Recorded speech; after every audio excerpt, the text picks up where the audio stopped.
Gigio Bresciani, tecnico dell'Amatori Vasken Lodi, ci avete provato a rompere l'equilibrio, però al 50° finisce 2-2. Sì, penso che è stata una bellissima partita. Non pensavo già a un ritmo così alto dopo le vacanze, e perciò sono contento di come ha reagito la squadra e tutto. Peccato che abbiamo pagato due errori alla fine, però ci può anche stare nell'occhio di due gol così.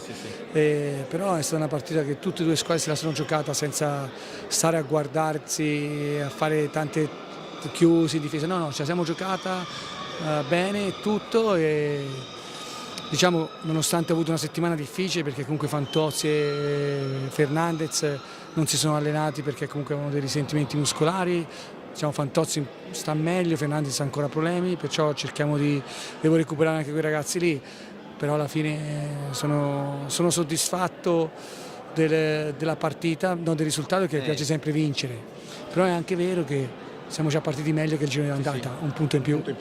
No, ecco, però il presidente recriminava un po', diceva ma un gol con qualche decisione arbitrale, un altro un po' regalato nel finale, si poteva forse portare a casa la vittoria. Io dico solo che la decisione arbitrale non c'entra niente, perché io penso che l'arbitraggio così mi è piaciuto moltissimo. Forse posso dire ci può essere stato un fallo di qua, ma ce ne può essere anche dalla nostra parte. Io penso che si è preso il primo gol più che altro perché è una partita molto intensa, un momento che hai mollato, si è stato pressato, hai perso la palla e poi è stato bravo a fare la posizione di prima. E il secondo gol hanno fatto una bellissima giocata, un gran movimento, e Giovannetti è rimasto un attimo in ritardo, ma succede, ci sono anche gli altri, e come noi abbiamo fatto due bellissimi gol e due giocate fatte bene. Potevamo aver fatto qualche gol in più noi, qualche gol in più loro, però non pensavo veramente di essere al 6 gennaio di giocare una partita così con questa intensità. Sono contento e di buon auspicio per il continuo. Ecco, un risultato di equilibrio, di parità, che conferma il grande equilibrio, perché ci siete voi il Follonica ma siete in tanti. Sì, siamo in tanti, poi ho visto i risultati anche di altri pareggi, è bello, è difficile, ogni partita giochi con una rivale diretta del campionato, perciò questo ti fa anche essere sempre pronto e ti fa divertire di più.